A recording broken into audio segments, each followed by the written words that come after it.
subscribe Tito Manny Vlog.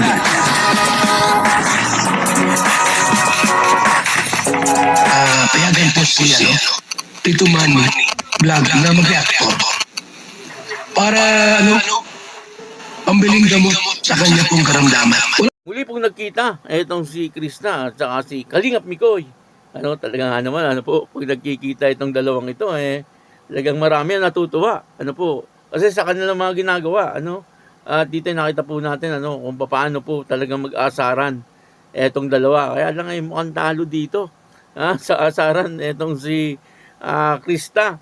Talaga nga namang marami ang natuwa, sa pagkikita ni Kalingap Mikoy at ni Krista. Papanoorin po natin yung video at syempre bibigyan po natin yan ng konting reaction. Pero bago po yan, ako muna po bumabati sa inyong lahat ng magandang umaga, magandang tanghali at magandang gabi sa inyong lahat mga kapatid. Saan man kayo ng panig ng mundo naroon ngayon, ay mag-iingat kayo palagi at pagpalain kayo ng ating Panginoon. Maraming salamat din po sa patuloy na tumatangkilik sa aking YouTube channel at nanonood sa aking video reaction. Patuloy lang po natin suportahan sila Kuya Bal Santos Matubang, Kalingap Rab, at Edna Vlog, Jack Tapia, at yung mga kasamahan ko pong Kalingap Reactor. Ganun din po yung mga charity vlogger na Kalingap Partner. Ito po yung video na kung saan dito ay muling nagkita etong si Krista at Kalingap Mikoy. Talaga nga naman, pag nakikita po itong dalawa, ay talagang hindi po nawawala yung asaran. At mukhang talo dito ngayon si Krista sa asaran. Mukhang napipikon kay Kalingap Mikoy. Papanoorin po natin yung video at ang kabuuan po ng video ito ay mapapanood po natin sa YouTube channel ni Lorny TV. Suportahan po natin Lorny TV, asawa ni Red Noveno. Ito po yung video, panoorin po natin. Huwag akong kumpain ganyan. Ay, sino mataba? Hindi mataba yan. Malusog lang. Masarap kumain ah. Masarap kumain. Ayan Nagsusumbong kasi si Jay, sinasabihan daw siya ni Mikoy ng mataba. Mikoy, huwag mo sasabihan mataba si Jay. Pasaway ko. Si Beshi pala. May record, nandun sila. Si Mang Jun.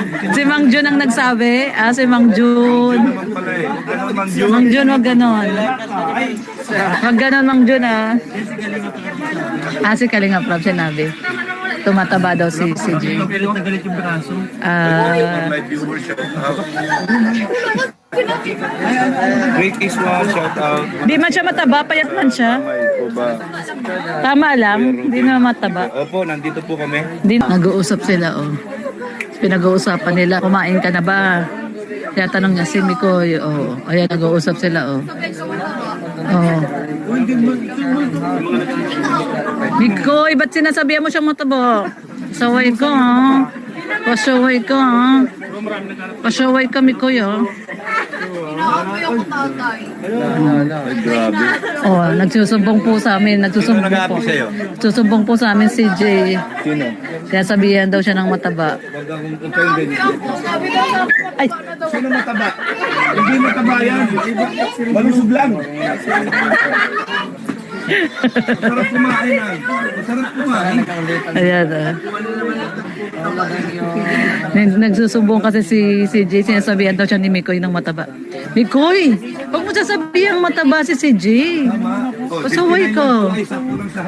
Si Beshi pala. May record, nandun sila. Si Mang Jun. Si Mang Jun ang nagsabi. Si Mang Jun. Mang Jun. Mang Jun, wag ganon. Wag ganon, Mang Jun si Kalingap Rab sinabi. Tumataba daw si Jay. Galit na galit yung braso. My viewers, shout out. Great Iswa, shout out. Di man siya mataba, payat man siya. Tama lang, di na mataba. Opo, nandito po. Dito kita po natin na talagang asar talo si Krista kay Kalingap Mikoy. Nakakatuwa na magkita itong dalawa. Napakalakas po talaga ng karisma nilang dalawa. Sana ay bagay na bagay po ito na magka-love team. Kung hindi lang may mga baser na tinitira itong dalawa. Sabi po napakabata pa lang daw ni Krista para i-love team kay Kalingap Mikoy.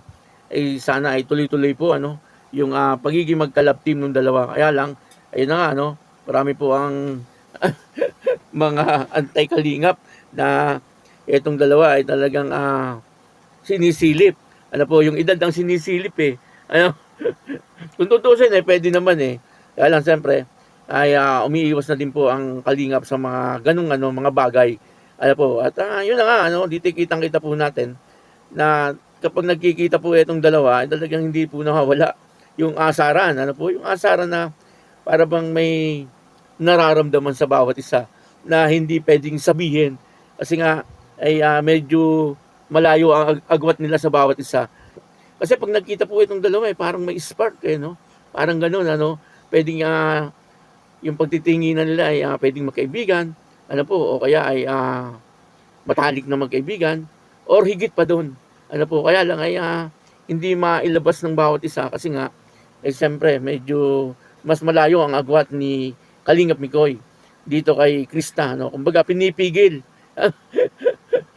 ng bawat isa ang kanilang mga sarili. Sayang kung nagkataon lang na hindi po malayo ang agwat ng edad ni Kalingap Mikoy kay Krista, ay bagay na bagay po sana yung dalawa. At talagang napakalakas po ng kanilang mga karisma. Talagang pagka po silang dalawa ay nagkakasama, yung pong mga followers ng Mikris ay talagang tuwan-tuwa. Kahit naman po ako ay talagang tuwan-tuwa po ako talagang dito ay bagamat hindi po sila magkalab team na, ay naandun pa rin po yung pagpapasaya nila sa mga tao.